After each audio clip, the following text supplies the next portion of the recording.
안녕하십니까. 오늘은 8월 5일입니다. 8월 5일 아침 묵상. 오늘 읽을 리바이블 본문은 이사야 27장에서 29장까지입니다. 그 가운데 이 시간에는 29장에 있는 두 구절을 같이 살펴보려고 합니다. 29장 13절. 주님께서 말씀하신다. 이 백성이 입으로는 나를 가까이 하고 입술로는 나를 영화롭게 하지만 그 마음으로는 나를 멀리하고 있다. 그들이 나를 경외한다는 말은 다만 들은 말을 흉내내는 것일 뿐이다. 아멘. 이 말씀을 보면서 어쩌면 이것이 우리의 모습이 아닐까 생각해 보게 됩니다. 겉으로는 입으로는 주님을 가까이 한다고 이야기하고 입술로는 주님을 영화롭게 한다고 하지만 진정한 속마음은, 그 중심은 주님을 떠나 있을 수 있는, 겉으로 보이는 것은 말을 잘하고 겉으로 보이는 것은 이것저것 흉내 잘 내지만 그들이 나를 경외한다는 말은 다만 들은 말을 흉내내는 것뿐이다 라고 하는 것처럼 그냥 우리가 들었던 것들, 배웠던 것들, 그것으로 흉내만 내고 있는 것은 아닌가. 정말 내 마음속 깊은 곳에서부터 주님을 경외하고 있는가, 내 마음으로부터 주님을 믿고 있는가, 그것에 대해서 다시 한번 생각하게 됩니다. 어쩌면 나도 모르는 사이에 그냥 들은 것들, 흉내내는 것을 마치 나의 믿음인 것처럼, 다른 사람들이 이야기하는 것, 배운 것, 그것을 내 것인 것처럼 착각할 때가 있을 것 같습니다. 겉으로 드러나는, 입으로 말하는 것, 입술로 나타내는 것, 그것보다 훨씬 중요한 것은 그 마음입니다.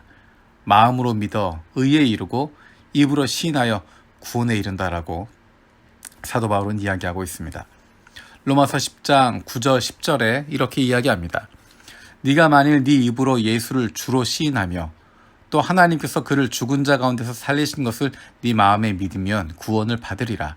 사람이 마음으로 믿어 의에 이르고 입으로 시인하여 구원에 이르느니라. 내 마음 속에, 내 마음으로 받아들일 수 있어야 하고 믿을 수 있어야 합니다. 하나님으로 인정하는 것, 말로 하는 것이 아니라, 배운 것, 흉내내는 것으로 하는 것이 아니라, 성경 구절 몇 구절 외운 것 가지고 그것 가지고 나타내는 것이 아니라 내 마음의 중심이 어디 있는지를 보는 것입니다. 내 마음의 중심이 정말 주를 믿고 있는지, 내 마음의 중심이 어디를 향하고 있는지. 또 한 구절은 29장 16절입니다. 그들은 매사를 거꾸로 뒤집어 생각한다. 진흙으로 옹기를 만드는 사람과 옹기가 주무르는 진흙을 어찌 같이 생각할 수 있느냐.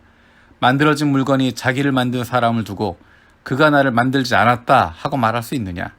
빚어진 것이 자기를 빚은 사람을 두고 그는 기술이 없어 하고 말할 수 있느냐. 하나님께서 이 땅을 창조하시고 모든 만물들, 모든 사람들 창조하셨는데 하나님을 모르는 사람들은 하나님이 나를 만들지 않았다라고 이야기합니다. 하나님께서 이 땅을 만드셨고 하나님이 창조하셨음에도 불구하고, 피조물임에도 불구하고 나는 만들어진 적이 없다라고 이야기합니다. 나는 하나님 모른다고 이야기하는 것이고, 창조주 필요 없다고 이야기하는 것이고, 자식이 부모를 향해서 나는 당신 부모로 둔 적 없다라고 이야기하는 것입니다. 그리고 그와 동등한 위치인 것처럼, 똑같은 것인 것처럼 생각하고 있는 것입니다. 빚어진 존재임에도 불구하고 그것이 자기를 빚은 사람에게, 창조주에 대해서 당신은 기술이 없어 라고 말할 수 없다는 것입니다. 이 구절은 로마서에서 사도 바울이 인용하고 있습니다. 로마서 9장 20절에서 21절에 이 토기장의 비유에 대한 이야기를 사도 바울이 나름대로 다른 방향으로 이야기를 하고 있습니다. 공통적으로 이야기하는 것은 절대 주권입니다. 하나님께서 만드셨다는 것입니다. 하나님이 창조주시라는 것입니다. 우리는 하나님이 창조하셨다는 것을 기억해야 하는 것이고 인정해야 하는 것입니다. 하나님께서 창조하셨다. 하나님이 이 땅을 창조하셨고, 하나님이 이 세상을 창조하셨고, 하나님이 나를 창조하셨고 내 인생을 창조하신 분이시다. 그 창조주를 아는 것, 그것이 바로 하나님께로 돌아가는 것입니다. 이 세상 사람들은 나를 만든 하나님, 그분을 인정하지 않고 그가 나를 만들지 않았다 라고 하는 것이고, 하나님께서 창조주이신데 그것을 부정하고 살아가는 것입니다. 지음받았음에도 불구하고 나를 지은 창조주를 부정하고 거절하고 있습니다. 그리고 내 마음에 들지 않는다고, 내가 지금 있는 모습이 내 마음에 들지 않는다고 나를 기준으로 삼고 있습니다. 하나님께서 창조하시고 하나님의 기준으로 볼 수 있는 것이 아니라 내 기준으로만 보려고 하는 것입니다. 내 수준에서만 생각하려고 하는 것입니다. 내가 보고 있는 것, 내가 경험하는 것, 내가 아는 것, 그것이 전부라고 생각하고 그것으로만 하나님의 일들을 판단하게 됩니다.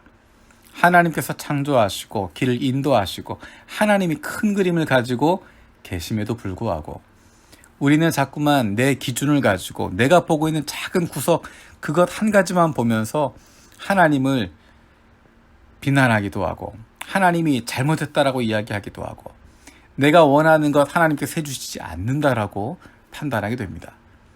우리의 기준은 내 마음에 하나님을 믿는다면, 내 마음으로 하나님을 믿고 그분을 신뢰한다면 우리의 기준을 하나님께 맡길 필요가 있습니다. 우리는 잘 모르기 때문입니다. 우리가 알 수 있는 것은 한계가 있기 때문입니다. 우리의 미래를 믿고 있는 것이 아니라, 내 경험을 신뢰하고 있는 것이 아니라 우리의 앞길을 인도하시는 나의 창조자가 되시는 그 하나님을 신뢰하는 것입니다. 그 하나님을 신뢰하고 있으면, 그 하나님을 마음으로 믿고 있으면, 내 중심 가운데 하나님 섬기고 있으면 쉽게 흔들리지 않습니다. 겉으로 드러나는 것에 의해서 요동하지 않습니다. 특히 지금처럼 불확실한 세상 속에서 하루 일희일비할 수 있는 상황이 펼쳐지는 가운데서 흔들리지 않고 꾸준하게 주님이 주시는 평안을 누리고 주님께서 주시는 기쁨을 그 마음속에 누릴 수 있습니다. 그 평안은, 그 기쁨은 그 무엇으로도 그 누구도 빼앗을 수 없습니다. 왜냐하면 그 평안은 우리를 사랑하신 하나님으로부터 오는 것이고 그 기쁨은 우리에게 구원을 주신 예수 그리스도로 말미암아 오는 것이기 때문입니다. 오늘 하루 살아가는 동안에도 우리의 모습을 다시 한번 돌아볼 수 있길 원합니다. 입으로만, 입술로만 주님을 영화롭게 하는 것이 아니라 정말 내 마음속으로 주님을, 하나님을 믿을 수 있게 하여 주시옵소서. 내 마음속으로, 그리고 내 삶을 통하여서 하나님을 믿고 그분을 신뢰하는 삶을 살게 해주십시오. 내 기준으로 보는 것이 아니라, 내 기준으로 판단하는 것이 아니라 나의 창조주 되신 하나님, 그분의 선택을 믿고 그분의 결정을 신뢰할 수 있도록, 그래서 그것을 즐기는 삶을 살아갈 수 있도록 은혜 주시옵소서라고 기도할 수 있는, 창조주 하나님, 그분을 의지할 수 있는, 그분의 선택, 그분의 결정, 그것을 믿음으로, 기쁨으로 따를 수 있는 우리 되게 해달라고 기도하며 살아가는 오늘 되어지길 원합니다. 기도하겠습니다. 살아계신 아버지 하나님, 감사드립니다. 오늘도 주님께서 우리와 함께 하심을 인하여 감사드립니다. 어쩌면 우리의 마음보다 우리의 입술이, 우리의 입이, 그리고 다른 사람에게 들었던 것, 배웠던 것, 그것으로 내가 마치 주님을 믿는 것처럼 착각하지 않는지 다시 한번 돌아봅니다. 우리의 매일의 삶 속에서 내가 마음으로 주님을 가까이 하게 하여 주시고 마음으로 믿게 하여 주시고 그로 말미암아 우리의 삶이 주님 보시기에 아름다운 삶으로, 우리의 삶이 변화되어지는 삶으로 나아갈 수 있게 하여 주시옵소서. 창조주이신 하나님, 우리가 날마다 인정하며 살아가게 하여 주시고 특별히 내 경험으로, 내 판단으로 그것으로 결정하고 그것으로 일희일비하는 것이 아니라 나를 창조하시고 나에게 가장 좋은 것으로 채워주시고 인도하시는 하나님의 선택을 믿고, 내 결정이 아니라, 내 생각이 아니라 하나님의 선택을 믿고 기쁨과 즐거움으로 받아들일 수 있는, 그리고 하나님의 선택 가운데 그것으로 말미암은 평안을 누리며 살아갈 수 있는, 그래서 하나님이 내 길을 인도하시는 것, 그것으로 말미암은 날마다 그 기쁨이 넘칠 수 있도록 인도하여 주시옵소서. 감사드리고 예수님의 이름으로 기도드립니다. 아멘. 오늘도 세 가지 기도 제목 가지고 함께 기도하기 원합니다. 첫 번째는 우리의 매일의 삶 속에서 우리의 마음으로 믿고 입으로 주님을 가까이 하고 입술로도 주님을 영화롭게 하는 삶을 살아가게 하여 주시옵소서. 두 번째로 우리 교회가 하나님 아버지의 마음을 품고 어려움을 겪고 있는 이들에게 가까이 다가갈 수 있는 좋은 이웃이 되게 하여 주시옵소서. 세 번째로 코로나19로 말미암아 고통받고 있는 이들을 불쌍히 여겨주시고 특별히 동경의 코로나 상황이 빨리 안정을 찾게 하여 주시옵소서. 뜨거운 8월입니다. 우리를 향하신 주님의 뜨거운 사랑, 그 사랑으로 말미암은 기쁨과 즐거움을 날마다 누릴 수 있는 저와 여러분들 되어지고 원합니다. 고맙습니다.